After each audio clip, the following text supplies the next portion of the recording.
Good morning. Today we are going to discuss about the current affairs of first week of November 2023. सबसे पहले अपने सामने है Pichwai painting. Pichwai painting recently news में कैसे आई, क्योंकि चेन्नई के अंदर एक कॉलेज में आर्ट एग्जीबिशन में इसकी शोकेसिंग की गई। और ये पुरानी कितनी है, ये 350 साल के आसपास पुरानी है। और ओरिजिन कहाँ हुआ था इसका ओरिजिन हुआ था राजस्थान के नाथद्वारा उदयपुर के आसपास के एरिया में। ये मेवाड़ वाला एरिया है, आपको पता ही है ना। ओके। इस पेंटिंग को बनाया जाता है कपड़े के ऊपर।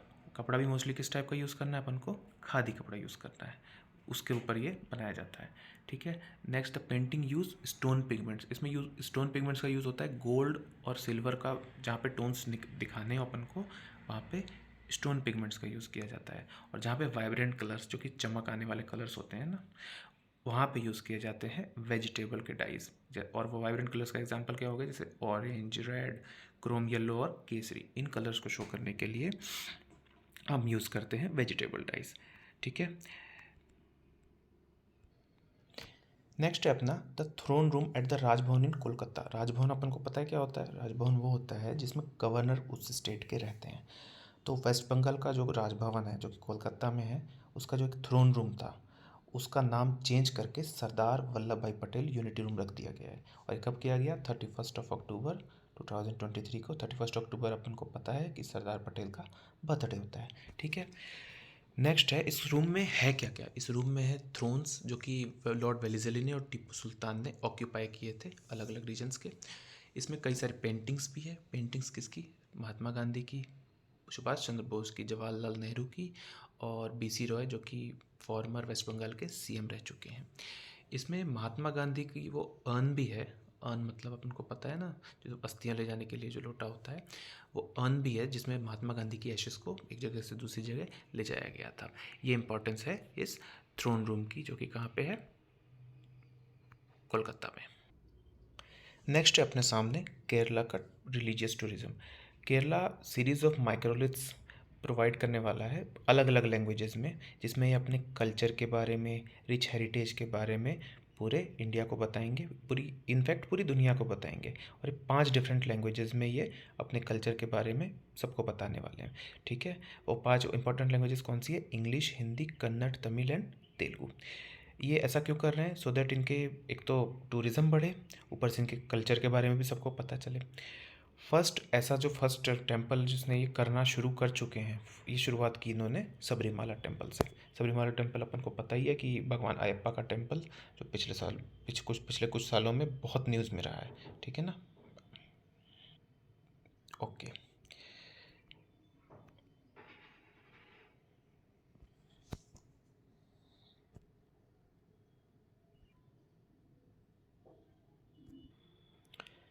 रिसेंटली इंडिया और बांग्लादेश के बीच में 3 डेवलपमेंट प्रोजेक्ट्स साइन हुए हैं।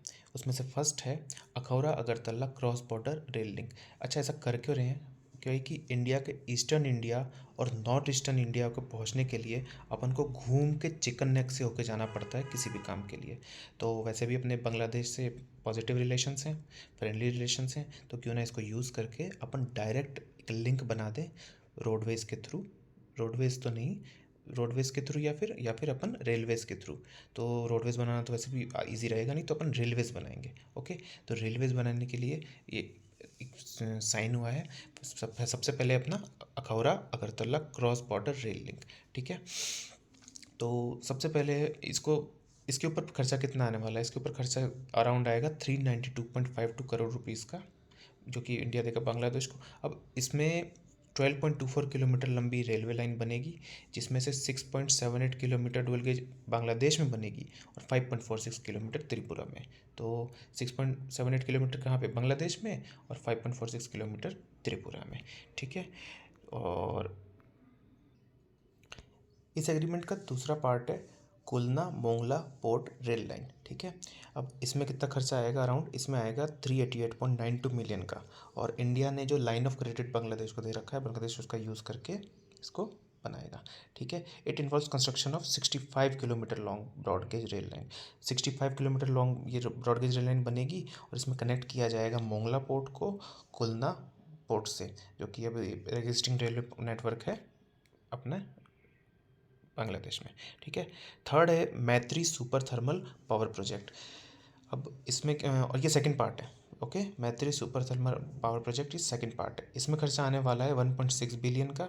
अब इससे होगा क्या कि 1320 मेगावाट की सुपर थर्मल पावर प्लांट बनेगा रामपाल में, खुलना डिवीजन ऑफ बांग्लादेश में, ठीक है। इसको लेड करेंगे Bangladesh India friendship power company limited, a joint venture between India's NTPC Bangladesh power development board, ठीक है। एनटीपीसी और बीपीडीपी ये दोनों जॉइंट वेंचर में इस प्रोजेक्ट को इम्प्लीमेंट करेंगे, ठीक है। नेक्स्ट है अपना एफएटीएफ का ग्रे लिस्ट के बारे में है। अब रिसेंटली क्या हुआ कि Cayman Island, Panama, Jordan, Albania, इन सबको एफएटीएफ की ग्रे लिस्ट से हटा लिया गया क्योंकि इनके पॉजिटिव इनकी एक्टिविटीज़ आ रही थी, तो इनको ग्रे लिस्ट में डाला गया था सस्पिशियस एक्टिविटीज़ की वजह से, वापस यहाँ से निकाल लिया गया, ठीक है। बट बुल्गारिया को अब ग्रे लिस्ट में डाल दिया। अपन को पता है कि ग्रे लिस्ट होती है और ब्लैक लिस्ट होती है। ग्रे लिस्ट में डाला जाता है जिसको वॉच डॉग की तरह एज यूज़ किया जाता है, उनको देखा जाता है कि ये क्या एक्टिविटीज़ कर रहे हैं, किसको हेल्प कर रहे हैं, क्या कर रहे हैं। और ब्लैक लिस्ट में जिसको डाल दिया जाता है उनको फाइनेंशियल असिस्टेंस कहीं से मिलती ही नहीं है, ठीक है। और एफएटीएफ को बनाया गया कब गया था 1989 में, और इसको बनाया गया था मनी लॉन्ड्रिंग कहाँ पूरे ग्लोबल में कहाँ हो रही है उसको थोड़ा चेक एंड बैलेंस करने के लिए, और टेररिस्ट फाइनेंसिंग कहाँ हो रही है ये भी देखा जाने के लिए, सो दैट कि बाकी पूरे वर्ल्ड में बाकी लोगों को थोड़ा जागरूक कर दें, जगा दें कि भाई ये ऐसे ऐसे काम कर रहे हैं, आप भी इनको ब्लैक लिस्ट करें, इनको पैसा वैसा किसी टाइप की हेल्प ना करें, ठीक है। नेक्स्ट है विजन इंडिया 2047 प्लान।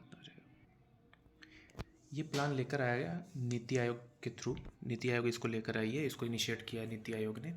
अब इसमें क्या करेंगे, ये एक प्लान बना रहे हैं कि 2047 तक अपन ये कर लेंगे। तो सबसे पहले तो इन्होंने बात कर दी कि 30 ट्रिलियन तक की इकोनॉमी बना देंगे और पर कैपिटा इनकम 18,000 से 20,000 तक यूएसडी तक पहुंचा दी जाएगी, ओके। और दूसरा इन्होंने ये भी बोला कि सेल्फ रिलायंट हो जाएंगे डिफेंस सेक्टर में, स्पेस सेक्टर में, सारे राइट्स अपन सॉवरन लेने लग जाएंगे।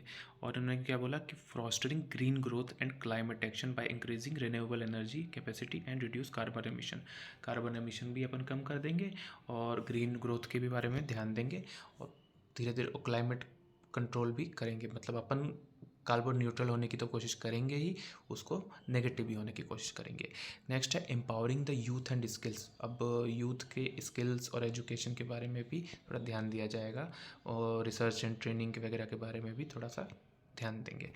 नेक्स्ट है एक्सपोर्ट बढ़ा देंगे, कितना एक्सपोर्ट की वैल्यू बढ़ा देंगे 8.67 ट्रिलियन तक की कर देंगे, और इंपोर्ट की भी 12.12 ट्रिलियन तक की, ठीक है। और लिटरेसी रेट पे भी वर्क करेंगे और लाइफ एक्सपेक्टेंसी पे भी वर्क करेंगे, इन दोनों को इम्प्रूव करने की कोशिश की जाएगी।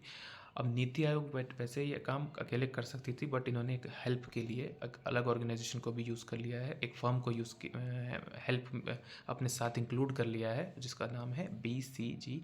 दूसरी फर्म है जो नीति आयोग के साथ इसमें हेल्प करेगी, ठीक है। नेक्स्ट है अपना UNESCO creative cities network list. इस साल यूनेस्को ने 55 सिटीज़ को इस लिस्ट में डाल दिया पूरे वर्ल्ड वाइड, जिसमें से इंडिया के 2 सिटीज़ गई हैं। एक तो ग्वालियर का क्यों, ग्वालियर जो कि MP में है फॉर म्यूज़िक, एंड कोझिकोडे जो कि केरला में है फॉर लिटरेचर। इसी साल अदर जो इंपॉर्टेंट सिटीज़ को डाला गया है, एक तो रियो द जनेरियो, अपन को पता है ब्राज़ील में है, इसको भी लिटरेचर के लिए, और बुखारा जो उज़्बेकिस्तान में है, इसको क्राफ्ट एंड फोक आर्ट्स के लिए। काठमांडू नेपाल को फिल्म सेक्टर के लिए, और उलन बटोर मंगोलिया की जो कैपिटल है, इसको क्राफ्ट एंड फोक आर्ट के लिए। अच्छा, इंडिया की पहले से जो सिटीज़ की लिस्ट के अंदर हैं वो तो है Jaipur craft and folk art के लिए 2015 में ऐड हो गई थी, और वाराणसी म्यूज़िक के लिए ये भी 2015 में ऐड हो गई थी, चेन्नई ये भी म्यूज़िक के लिए 2017 में, मुंबई फिल्म के लिए 2019 में, हैदराबाद गैस्ट्रोनॉमी मतलब होता है अपन को खाने पीने के लिए 2019, और Srinagar for craft and folk art 2021 में, ठीक है। Other facts about UCCN list. Other fact ये है कि ये शुरू कब की गई थी 2004 में, और इसका ऑब्जेक्टिव है सस्टेनेबल डेवलपमेंट गोल्स जो हैं बहुत सारे, उसमें से तो 11th जो सस्टेनेबल डेवलपमेंट गोल है कि सिटीज़ और कम्युनिटीज़ को ग्रोथ करें उसके लिए। अभी रिसेंटली UCCN के डायरेक्टर कौन है, तो जनरल ऑड्रे अजोले, ओके, ठीक है। रिसेंटली सचिन तेंदुलकर का के स्टेडियम वानखेड़े स्टेडियम के अंदर सचिन तेंदुलकर का एक स्टैचू रिवील किया गया, ये मिस्टेक है, सचिन तेंदुलकर का एक स्टैचू वानखेड़े स्टेडियम में अनवील किया गया है। ठीक है, स्कल्पचर को बनाया किसने? प्रमोद कामले ने। और इस वानखेड़े स्टेडियम में ही क्यों? क्योंकि 2013 में, आज से एक डिकेड पहले, सचिन तेंदुलकर ने यहीं पे अपने स्कल्पचर के यहीं पे लास्ट मैच खेला था अपने। ठीक है, और सचिन तेंदुलकर को भारत रत्न मिला हुआ है 2013 में, अर्जुन अवार्ड भी मिला है 1994 में। वैसे और भी अवार्ड मिले हैं बट ये इंपॉर्टेंट थे। ठीक है, सचिन तेंदुलकर ने अपनी ऑटोबायोग्राफी भी लिखी है जिसका नाम इन्होंने रखा playing it my way. Okay, next हैं दीनानाथ राजपूत जी, जो कि फ्रॉम बस्तर हैं। इन्होंने रोहिणी नायर प्राइज़ जीता है। ठीक है, क्यों? For rural development in Chhattisgarh. इन्होंने रूरल डेवलपमेंट में बहुत काम किया है और वुमेन, ट्राइबल वुमेन के अपलिफ्टमेंट के लिए भी बहुत काम किया है। अब इन्होंने एक ऑर्गेनाइजेशन इस्टेब्लिश की, ये इंपॉर्टेंट है इसीलिए इसको लिया गया है, फार्मर्स प्रोड्यूसर ऑर्गेनाइजेशन, जो कि 2018 में इन्होंने बनाई थी। ठीक है, इसमें कई सारे लोग जुड़े हुए हैं, वो इन्होंने बनाई थी। ठीक है, FIFA world cup to host in 2034 by Saudi Arabia. हाँ, सऊदी अरेबिया रेडी है 2034 का फीफा वर्ल्ड कप ऑर्गेनाइज कराने के लिए, होस्ट करने के लिए। ठीक है, इसके प्रेसिडेंट कौन है? गिनी इन्फांटिनो। ओके, अब 2026 का कौन कराएगा? यूएसए, मैक्सिको और कनाडा मिलके कराएंगे। और 2030 का कौन कराएगा? ये मोरक्को, पोर्चुगल और स्पेन, ये तीनों मिलकर कराएंगे। ओके, नेक्स्ट अपने सामने हॉक system, hostile activity watch kernel system, जो कि लॉन्च किया है केरला फॉरेस्ट डिपार्टमेंट ने। इन्होंने किसके साथ हेल्प कंबाइन होके? Wild life trust of India के साथ कंबाइन होके। अब इसमें क्या किया जाएगा कि इसमें ड्रोन फैसिलिटीज़ वगैरह यूज़ की जाएगी, क्लाउड बेस्ड मॉनिटरिंग सिस्टम है, सैटेलाइट वगैरह भी यूज़ किए जाएंगे। और इसमें क्या होगा कि wild life crime, wild life criminal activities या फिर वाइल्ड लाइफ मोर्टेलिटी, इन सबको रोकने की पूरी कोशिश की जाएगी। और वाइल्ड लाइफ क्राइम भी रोके जाएंगे, जबकि इलीगल जानवरों की पोचिंग होती है, ये सब करने से रोका जाएगा। ओके, इसको शुरुआत की थी 2019 में केरला ने। अब धीरे धीरे आज देखिए इसको Kerala forest department, Karnataka forest department ने भी इम्प्लीमेंट कर दिया है। ठीक है, लियोनल मेसी को 8th बैलन डोर अवार्ड मिल गया है। ठीक है, बैलन डोर का लियोनल मेसी को 8th वाला मिल गया है 2023 का। ठीक है, और इन्हीं के साथ एंटीना बोनमाटी को ये फीमेल वाला मिला है। ओके, इसको प्रेजेंट किया था फ्रांस फुटबॉल मैगजीन ने। ओके, नेक्स्ट है अपना Aligarh Muslim University to launch its own satellite. ठीक है, अलीगढ़ मुस्लिम यूनिवर्सिटी को अपनी खुद की सैटेलाइट लॉन्च करने का मौका दे दिया। किसने दिया? Indian National Space Promotion and Authorization Centre, INSPACe. Okay, और इन्होंने जो अपनी सैटेलाइट का नाम रखा है SSAMU सेट, अपन को पता है सर सैयद मोहम्मद के नाम पे इन्होंने रखा है। सैयद मोहम्मद कौन है? ये अलीगढ़ मुस्लिम यूनिवर्सिटी के फाउंडर रहे हैं ना, सर सैयद अहमद, तो उन्हीं के नाम पे SSAMU सेट रखा है। ये नैनो प्रोजेक्ट सैटेलाइट है और इसको शुरू कब किया गया था? रोबोकॉप क्लब में, रोबोकॉप क्लब ने शुरू किया था इसने। ठीक है, रोबो क्लब ने। ठीक है, नेक्स्ट है इजैक्टा हेलो। इजैक्टा हेलो क्या है? ये अब जो चंद्रयान अपना 3 जो लॉन्च हुआ था मून के ऊपर, ये जहाँ भी लॉन्च लैंड हुआ था वहाँ पे एक पैच क्रिएट हो गया था। उस पैच के क्रिएट होने से 108 मीटर स्क्वायर का वो पैच क्रिएट हुआ था और उससे 2.06 टन की जो वहाँ की मिट्टी है वो फैल गई थी इधर उधर।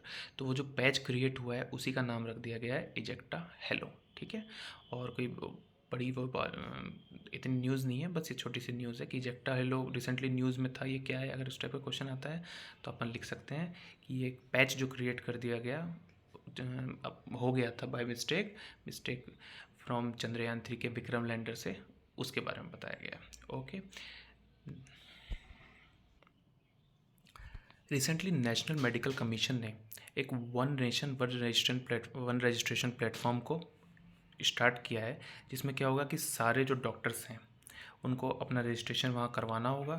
वहीं से इनको एक नेशनल मेडिकल रजिस्टर करवाना होगा, वहीं से इनको यूनिक आइडेंटिफिकेशन नंबर मिलेगा। ओके, सो दैट कि ये जो बिना डिग्री के जो डॉक्टर वगैरह कुछ बन जाते हैं ना, ऐसा कुछ ना हो। ठीक है, इन सारे डॉक्टर्स को लाइसेंस मिलेगा वहीं से। ठीक है, और अंडर ग्रेजुएट जो हैं उनको मास्क्ड लाइसेंस मिलेगा, उनको मास्क लाइसेंस मिलेगा, और जैसे ही उनकी ग्रेजुएशन कंप्लीट हो जाती है तो उनको प्रॉपर मास्क अनमास्क लाइसेंस मिल जाएगा, जिसको वो यूज़ करके अपनी प्रैक्टिस शुरू कर सकते हैं। ठीक है,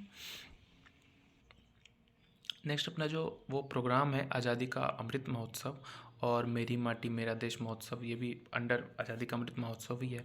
इसमें जम्मू एंड कश्मीर को बेस्ट परफॉर्मिंग स्टेट दिया गया है। इसको दिया किसने, अवार्ड को किसने दिया, श्री नरेंद्र मोदी जी ने दिया है। इसमें टॉप परफॉर्मिंग स्टेट्स हो गए, फर्स्ट नंबर पे जम्मू एंड कश्मीर, सेकंड पे गुजरात, तीसरे पे कंबाइंडली हरियाणा और राजस्थान। ठीक है, अच्छा, टॉप 3 मिनिस्ट्रीज़ को भी दिया गया है। तो फर्स्ट दिया गया है ministry of external affairs, second है मिनिस्ट्री ऑफ डिफेंस, और थर्ड है ministry of railway and ministry of education. Okay, ठीक है। नेक्स्ट है इंडियन बोर्न एक ऑथर हैं जिनका नाम है नंदिनी दास। इन्होंने 2023 का ब्रिटिश अकेडमी बुक प्राइज़ जीता है। ठीक है, इन्होंने कौन सी बुक के लिए जीता है, यह है coating India, England, Mughal India and the origins of Europe. ये याद रखना है, नाम क्या है इनका, नंदिनी दास, और इन्हें ब्रिटिश अकेडमी बुक का प्राइज़ जीता है 2023 का। ठीक है, रिसेंटली अभी न्यूज़ में आया कि रोड एक्सीडेंट्स की जो सिचुएशंस है ये और ज़्यादा बिगड़ गई है। ये 12% तक बढ़ चुकी है, जिसमें से 4.6 लाख तक 2022 में हुई है। डेटा ये कहता है कि 19% की डेथ होती है हर आवर रोड एक्सीडेंट की वजह से, और ये रिपोर्ट रिलीज़ की किसने, ministry of road transport and highways ने। ठीक है, और ये भी कहती है कि 53 रोड एक्सीडेंट हर घंटे हो रहे हैं, और उसमें से 19% ऑन द स्पॉट या फिर हॉस्पिटल ले जाते हुए मर जा रहे हैं। ठीक है, that is not good news, but what can we do that do here.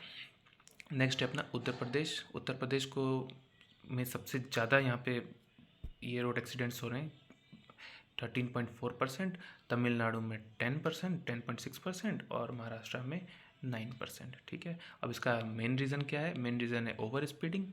ठीक है, जो ओवर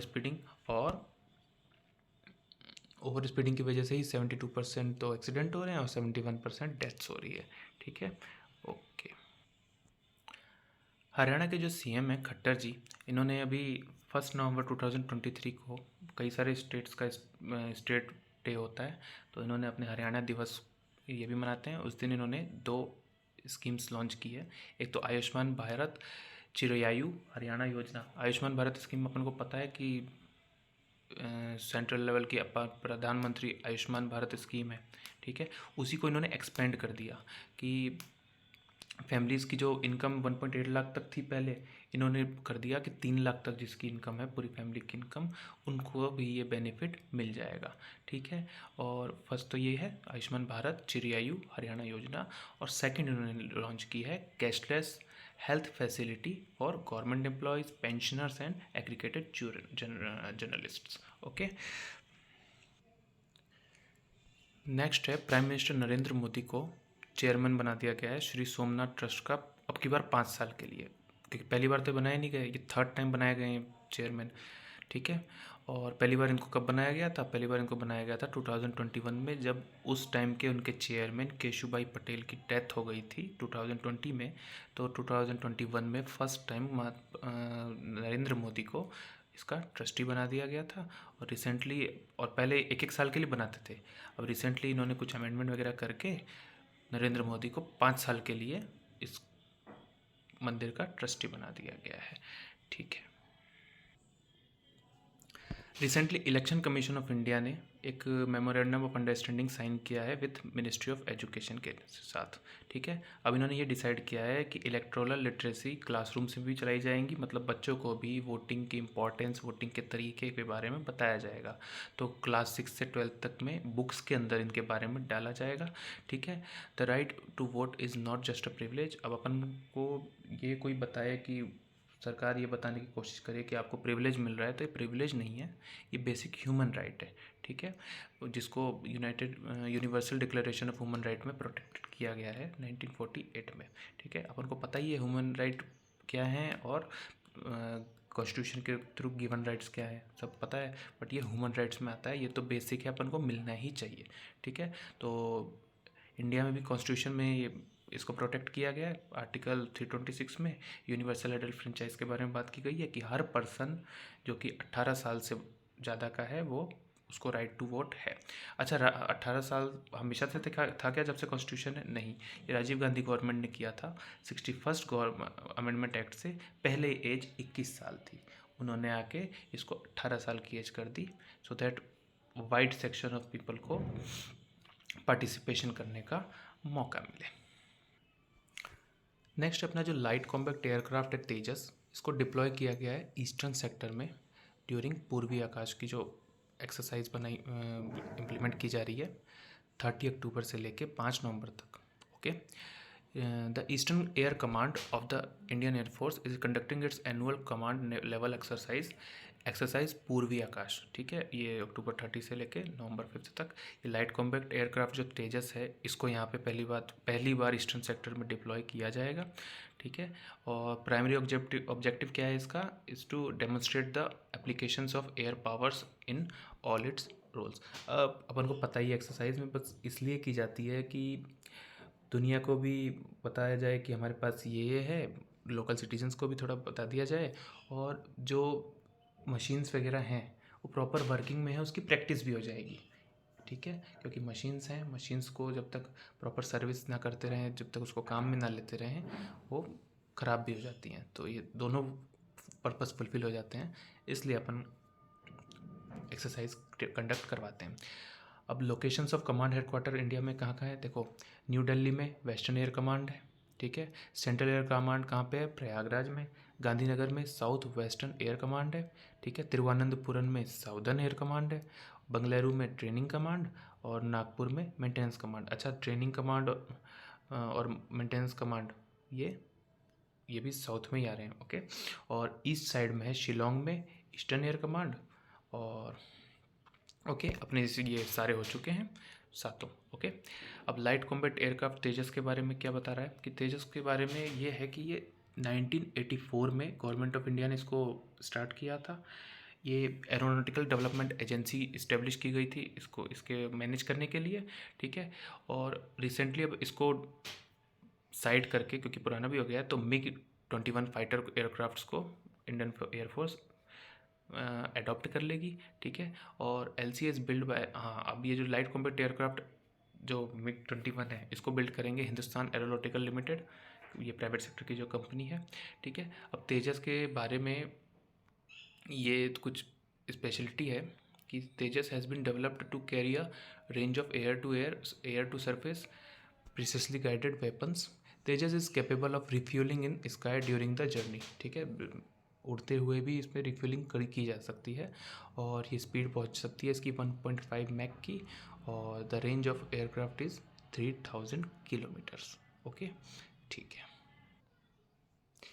नेक्स्ट है, अफ़गान में जो ओपियम कल्टीवेशन होता था अफ़गानिस्तान में, वो अब डिक्लाइन हो गया 95% तक। तालिबान के आने का एक ही ढंग का काम हुआ है, वो ये है कि अफ़गानिस्तान में ओपियम की कल्टीवेशन कम हो गई है।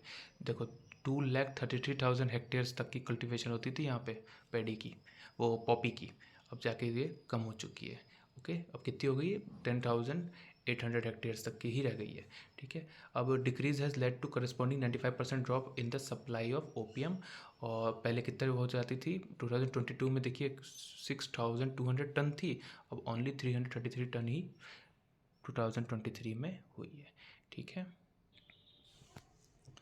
Lucy mission successfully completed its first fly by of an asteroid. ठीक है, अब ये शुरू क्यों किया गया था? ये फर्स्ट इस टाइप का मिशन शुरू किया गया था कि ट्रोजन एस्टेरॉयड्स जो घूमते रहते हैं अपने स्पेस में, उनके बारे में थोड़ी स्टडी करके उनके बारे में थोड़ा इंडिया में पूरे अपने नासा को बताया। ठीक है, अब नासा का जो लूसी एयरक्राफ्ट था, इसने सबसे पहले जो एस्टेरॉयड को के बारे में पता लगा के भेजा है न्यूज़, वो है डिंकिनेश एस्टेरॉयड। ठीक है, डिंकिनेश एस्टेरॉयड। ठीक है, it was successfully launched on 16 October 2021। कहाँ से? Kennedy space centre, Florida, USA। ठीक है, Trojan asteroids occupy a stable Lagrange point in the planet's orbit around the sun. अब लैग्रांज पॉइंट कौन सा होता है?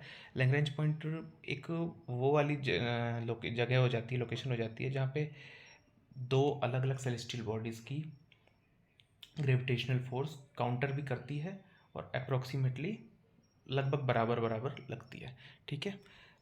ओके, नेक्स्ट है अपना एज ऑफ मून, ठीक है।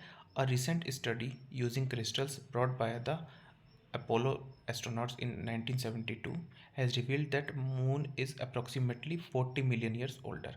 अभी रिसेंटली स्टडी से अपने को पता चला है कि अपोलो स्टूडेंट्स ने जो 1972 में मून के कुछ डेबरिस वगैरह लाए थे, कुछ मून के डेबरिस बोलें या फिर वहाँ के जो मिट्टी वगैरह वॉट एवर लेकर आए थे, उनके बारे में स्टडी की तो पता चला कि 40 मिलियन ईयर्स ओल्डर हैं, जो अपन पहले बिलीव करके बैठे थे, ठीक है।